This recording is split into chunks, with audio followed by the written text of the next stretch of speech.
Hello all. Gold smuggling, தங்க கடத்தல். இந்த நியூஸை கேள்விப்படாமல் கடந்த சில நாட்களை நீங்கள் தாண்டி வந்திருக்கவே முடியாது. எதுக்காக இந்தியாவுக்குள்ளே இவ்வளோ கோல்டு கடத்துறாங்க? கோல்டு கடத்துறதுல அப்படி என்ன லாபம் இருக்குது? இது ஒரு பக்கம் இருக்க, கோல்டோட ரேட் ஏன் இப்போ மார்க்கெட்டில் கண்ணா பின்னாடி ஏறிக்கிட்டு இருக்கு? இதுக்கு பின்னாடி இருக்கிற சர்வதேச அரசியல் என்ன? இதை பற்றி தான் இன்றைக்கி பார்க்க போகிறோம். Welcome to Parthi stock show. இந்தியாவுக்குள்ளே ஏன் இவ்வளோ கோல்டு கடத்திட்டு வராங்க அப்படின்னு நம்ம தெரிஞ்சுக்கணுன்னா, இந்தியாலேயும் மற்ற நாடுகளில் எங்கேருந்தெல்லாம் கடத்திட்டு வராங்களோ அங்கெல்லாம் கோல்டோட ரேட் என்ன அப்படிங்கிறத நம்ம தெரிஞ்சுக்கிறது ரொம்ப அவசியமாகுது. அப்படி பார்த்தா இந்த வீடியோவை நான் ரெக்கார்ட் பண்ணிக்கிட்டு இருக்கும்போது இந்தியாவில் 1 கிலோ 24 கேரட் கோல்டோட ரேட் வந்து 73,10,000 ரூபாய், ஒரு அப்ராக்சிமேட்டாக 73 லட்சம்னு வச்சுக்கோங்களேன். இது இப்படி இருக்க, இந்தியாவுக்கு அதிகப்படியான கடத்தல் தங்கம் எங்கேருந்து வருது அப்படின்னு பார்த்தோன்னா துபாயிலிருந்து வருது. இதே தேதியில் துபாயில் 64 லட்சம் ரூபா, சிங்கப்பூரில் 66 லட்சம் ரூபாய், மலேசியாலையும் கிட்டத்தட்ட 64 லட்சம் ரூபாய். இதே டைமில் ஸ்ரீலங்காவில் 62,50,000 ரூபாய். ஏன் ஸ்ரீலங்காவை எப்படி அழுத்தி சொல்கிறேன்னா, ஸ்ரீலங்காவில் துபாயை விட தங்கத்தோட விலை கம்மி. அண்ட் மோரோவர், துபாய்க்கு அடுத்தபடியாக அதிகபட்சமான தங்கம் நமக்கு ஸ்ரீலங்காவிலேருந்து கடல் வழியாக தான் கடத்திட்டு வரப்படுது. இப்போது துபாயிலேருந்து 1 கிலோ தங்கத்தை இந்தியாவுக்குள்ளே கடத்திட்டு வந்துட்டாங்கன்னா அப்ராக்சிமேட்லி அவங்களோட மொத்த லாபம் கிட்டத்தட்ட 9 லட்சம் ரூபாய். இதுவே ஸ்ரீலங்காவிலேருந்து கடத்திட்டு வந்துட்டாங்கன்னா அவங்களுடைய மொத்த லாபம் அப்ராக்சிமேட்லி 10.5 லட்சம். இப்போ புரியுதா எதுக்காக இந்தியாவுக்குள்ளே இவ்வளோ கோல்டு கடத்திட்டு வராங்கன்னு? இவ்வளோ கோல்டுன்னு பேசிகிட்டு இருக்கமே, இது எவ்வளோ கோல்டு அப்படின்னு கேட்குறீங்களா? போன வருஷம் கஸ்டம்ஸ் அண்ட் டிஆர்ஐ இந்தியாவுக்குள்ளே கடத்தி வரப்பட்டதாக சீஸ் பண்ண கோல்டோட அளவு வந்து 4000 கிலோ, அதாவது 4 டன். இப்போது 4 டன் சீஸ் பண்ணியிருக்காங்க அப்படின்னா எவ்வளோ கடத்திட்டு வந்திருப்பாங்க அப்படின்னு நீங்கள் நினைக்கிறீங்க? கனடாவை சேர்ந்த இம்பேக்ட் அப்படிங்கிற ஒரு ரிசர்ச் ஆர்கனைசேஷன் ஒரு பேப்பர் ஒன்று ரிலீஸ் பண்ணியிருக்காங்க. அந்த பேப்பர் படி இந்தியாவுக்குள்ளே கொண்டு வரப்படுற லீகல் கோல்டோட வெயிட் வந்து 800 டன்னு சொல்கிறாங்க, அதாவது 8 லட்சம் கிலோ. இதுவே இந்தியாவுக்குள்ளே வர்ற மொத்த கோல்டோட வெயிட் 1000 டன் இருக்கும் அப்படின்னு சொல்கிறாங்க. இது ரெண்டுக்குமான டிஃப்ரென்ஸ் 200 டன், அதாவது 2 லட்சம் கிலோ. அப்படி பார்த்தா இந்தியாவுக்குள்ளே கடத்திட்டு வரப்படுற மொத்த தங்கம் 2 லட்சம் கிலோ. இந்த 2 லட்சம் கிலோவை நீங்கள் துபாயிலிருந்து வர்ற தங்கத்தோட லாபத்தை மட்டும் வச்சு பெருக்குனீங்கன்னா கடத்தல் தங்கத்தோட மொத்த லாபம் ஒரு வருஷத்துக்கு மட்டும் 1,80,000 கோடி சராசரியாக. இப்போது உங்களுக்கெல்லாம் ஒரு டவுட் வரும், ஏன் இந்தியாவுக்குள்ளே மட்டும் கோல்டு இவ்வளோ விலை ஜாஸ்தியாக இருக்குது அப்படின்னு சொல்லி. கிட்டத்தட்ட 1990களில் 1% இருந்த கஸ்டம் டியூட்டி இன்னைக்கு தேதிக்கு 15% இருக்குது. இது போக இதுக்கு மேலே நம்ம ஒரு 3% ஜிஎஸ்டி போடுறோம்.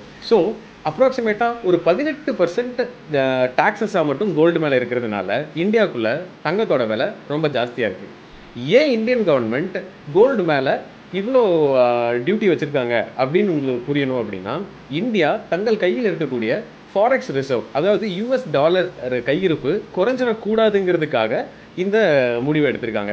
ஃபாரெக்ஸ் ரிசர்வ் குறைஞ்சா என்னாகும், ஏன் குறையக்கூடாது அப்படிங்கிறதுல உங்களுக்கு ஏதாவது சந்தேகம் இருந்ததுன்னா கமெண்ட்டில் சொல்லுங்கள். நான் இதுக்கு இன்னொரு செப்பரேட்டான வீடியோ ஒன்று போடுறேன்.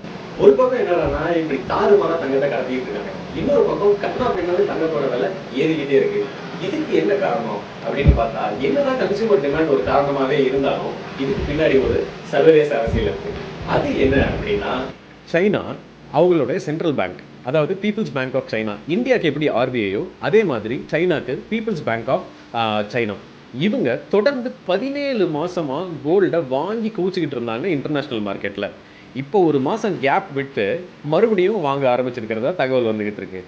ஏன் இப்படி சைனீஸ் கவர்மெண்ட் வெறி கொண்டு கோல்டை வாங்கி குவிச்சிக்கிட்டு இருக்காங்க அப்படின்னா, அவங்க தங்களுடைய டாலர் மீதான டிபெண்டன்சியை குறைக்கணும் அப்படின்னு முடிவு பண்ணியிருக்காங்க. சைனா ஏன் டாலர் மீதான டிபெண்டன்சியை குறைக்கணும் அப்படின்னு முடிவு பண்ணுறாங்க அப்படின்னு பார்த்தா, சைனா கிட்டத்தட்ட 700 பில்லியன் யூஎஸ் டாலர், அதாவது இந்திய மதிப்பில் பார்த்தா 58 லட்சம் கோடி ரூபாய் மதிப்புள்ள அமெரிக்க கடன் பத்திரங்கள் இருக்குது.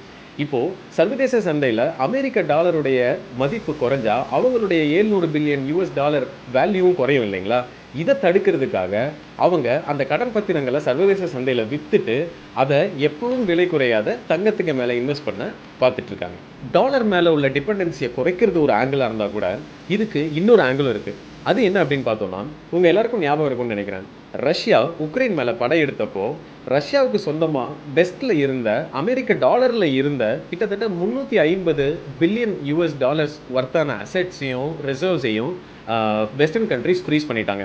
இதோட மதிப்பு எவ்வளோ தெரியுங்களா? இந்திய மதிப்புல கிட்டத்தட்ட 30 லட்சம் கோடி ரூபாய். இது ரஷ்யாவுடைய சொந்த பணமாவே இருந்தா கூட, ரஷ்யா அதை எடுத்து பயன்படுத்த முடியாம போச்சு. இதை விட ஒரு ஷாக்கிங்கான விஷயம் என்ன அப்படின்னா, இந்த வெஸ்டர்ன் கண்ட்ரீஸ் எல்லாம் சேர்ந்து அந்த யூஎஸ் டாலரில் இருக்கிற அந்த 30 லட்சம் கோடி ரூபாய் அசெட் இருக்கு இல்லைங்களா, அதை சீஸ் பண்ணி அதை உக்ரைனோட ரீகன்ஸ்ட்ரக்ஷனுக்கு கொடுக்க போகிறதாகவும் ஒரு சில பேச்சுகள் அடிபட்டுக்கிட்டு இருக்கு. இவ்வளோ ஏங்க, ஆப்கானிஸ்தான் ஒரு வளரும் குட்டி நாடு. அவங்க தாலிபான் ஆட்சி அங்கே வந்தப்போ அவங்களுக்கு சொந்தமாக இருந்த யூஎஸ் டாலர் ரிசர்வ்ஸ் ஒரு 6.5 லட்சம் கோடி ரூபாயையும் இதே மாதிரி ஃப்ரீஸ் பண்ணிட்டாங்க. இப்போ சைனா தாய்வான் மேல அப்படி ஒரு அஃபென்சிவ் மூவ் எடுத்தால் இந்த மாதிரியான ஒரு சிச்சுவேஷன் வந்துடக்கூடாது அப்படிங்கிறதுக்காகவும் சைனா இந்த முடிவை எடுத்திருந்திருக்கலாம். இது ஒரு பக்கம் இருக்க, சைனால சைனீஸ் கன்சியூமரும் வெறி கொண்டு கோல்டை வாங்கி குவிச்சிட்டு இருக்காங்க.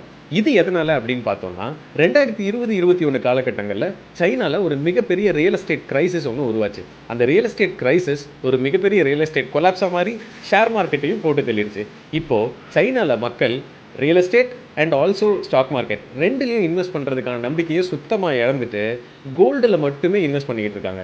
இதனால் கோல்டோட டிமாண்டு கண்ணா பின்னான்னு ஏறி சைனீஸ் கவர்மெண்ட் ஒரு பக்கம், சைனீஸ் கன்சியூமர் ஒரு பக்கம்னு டிமாண்டை கூட்டி மார்க்கெட்டில் ரேட்டு ஏறி தள்ளுதுங்க. அந்த ரியல் எஸ்டேட் கிரைசிஸ் ஒரு மிகப்பெரிய ரியல் எஸ்டேட் கொலாப்ஸாக மாறி ஸ்டாக் மார்க்கெட்டை போட்டு தள்ளி அங்கே சைனாவில் கிட்டத்தட்ட ஒரு பெரிய எக்கனாமிக் கிரைசிஸே நடந்துட்டு தாங்க இருக்குது. அது என்ன, அது எப்படி நடந்துச்சு, இந்தியாவிலையும் அப்படி ஒரு ரியல் எஸ்டேட் கிரைசிஸ் வந்துருமா அப்படிங்கிறதெல்லாம் தெரிஞ்சுக்க விருப்பப்பட்டீங்க அப்படின்னா அதை கமெண்ட்டில் சொல்லுங்கள். I will make a separate video for that. But that's a very very interesting story. இப்படி தங்க கடத்தல் பற்றி ஒரு நியூஸை படிக்க போய் இப்போ நம்ம எவ்வளோ விஷயத்தை தெரிஞ்சுக்கிட்டோம். இதே மாதிரி ஜியோ பாலிட்டிக்ஸ், கரண்ட் அஃபேர்ஸ், வேறு ஏதாவது ரொம்ப காம்ப்ளெக்ஸான டாபிக்ஸை பிரேக் டவுன் பண்ணணும் அப்படின்னா எனக்கு கமெண்ட்டில் சொல்லுங்கள். I will make a video for that. Thanks for வாட்சிங். Now signing off, Parthi from Parthi's Talk Show.